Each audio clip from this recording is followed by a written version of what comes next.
My name is Natalie King. I am at the Biodiversity Learning Center, and we are going to interview David Laurencio on the Upland chorus frog. Jeremiah was a bullfrog, was a good friend of mine. I never understood a single word he said, but I helped him a drink. My name is David Laurencio. I am a collections manager here at the Auburn University Museum of Natural History. I work with tetrapods, which are vertebrates that are limbed, so all the vertebrates outside of fishes. But I primarily work with amphibians and reptiles.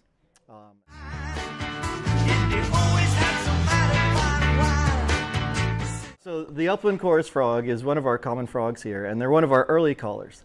So they'll call starting in January, sometimes even late December, and they're pretty much done here in March. So the upland chorus frog is a fairly small frog, about an inch in length when it's an adult. And you can tell these guys, you can tell that they're upland chorus frogs by the three stripes along their back. So these used to be in the Pseudacris triceriata group, triceriata referring to the three stripes along the back.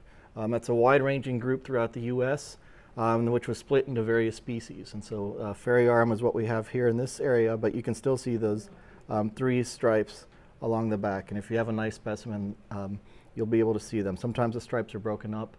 Sometimes they get a little blotchy. The other breed in ephemeral pools or temporary pools, which is very important to the species. So you won't find them, say, in a pond.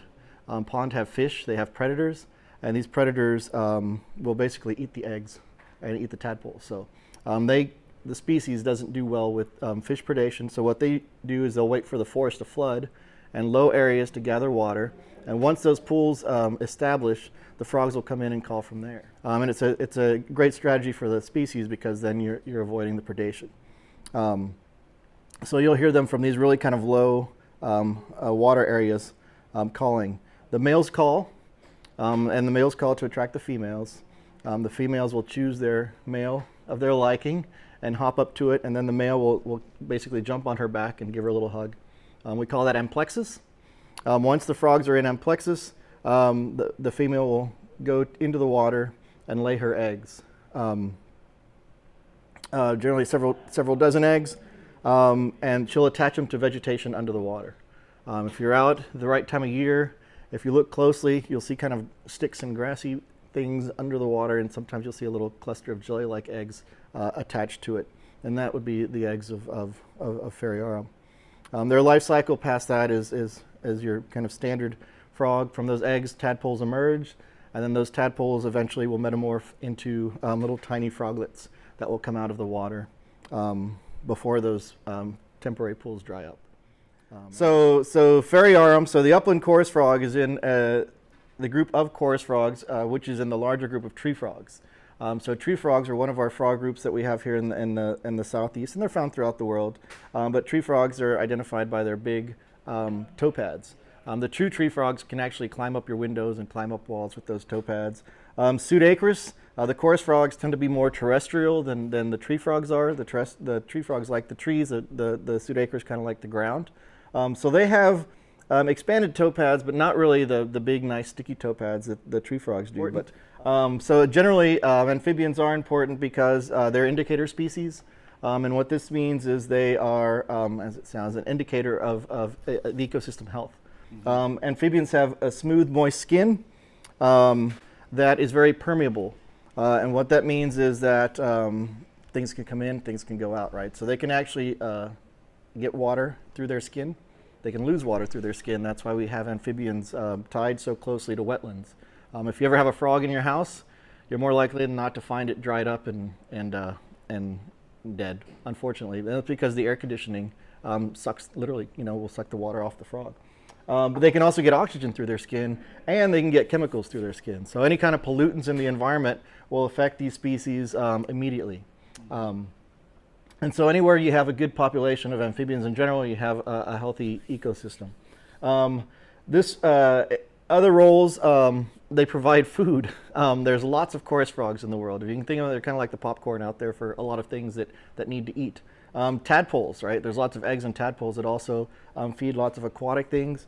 And then they also eat. They're bug eaters, right? So they help control pest populations along with other amphibians.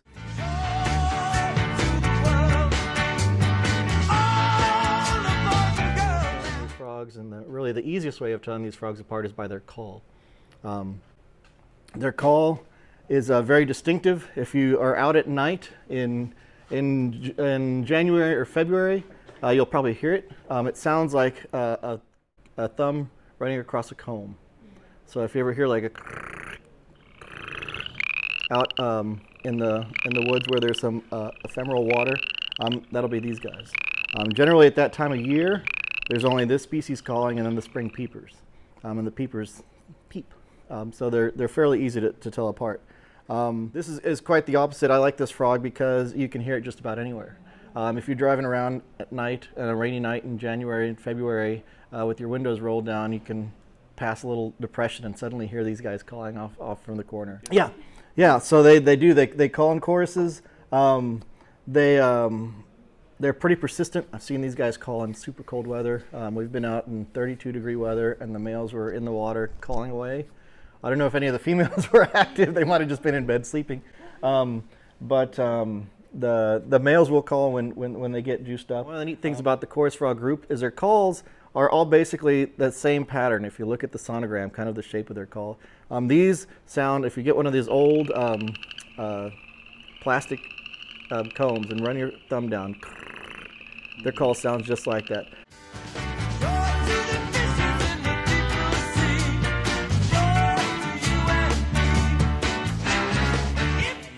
The work that I do here has more to do with their call than the frog themselves. So we have about 8 years now of frog call recording. So we have automated recording devices, or what we call frog loggers, out in the forest. And these loggers record what's calling throughout the night, and now they record throughout the day as well. But the idea there is that we're collecting data to see when throughout the year these frogs call for various species, but then also when throughout the night these frogs call, and how calls differ between species, and then also over time, right? As we gain a longer and longer time series of calls, we can look for changes. As our climate changes, if we get warmer, our winters might get shorter, our springs and summers might get longer. And a lot of species of frogs, their calling is based on rainfall and temperature. And as those variables change, we might actually have a change in their reproductive season with unknown effects, right? This can mean that things in the south might start moving northward. But here, what we can look at with the frog loggers is, are these guys calling earlier in the year? If it starts warming up earlier, are these guys shifting their calling to earlier in the year? And so that's kind of one of the projects we're looking at here. We also work with Frog Watch USA, which is a national program, a citizen science program that looks at frog call phonology, when frogs are calling. And this is basically, we have a chapter here at the museum where we do workshops and train volunteers to basically go out to a pond, a wetland, and listen and then record what they hear. They send that data into the national database, which is now in their 20th year. So we now have 20 years of data on that program, which is an amazing data set with tens of thousands of data points, which can now look on a national level at changes in when different species of frogs are calling.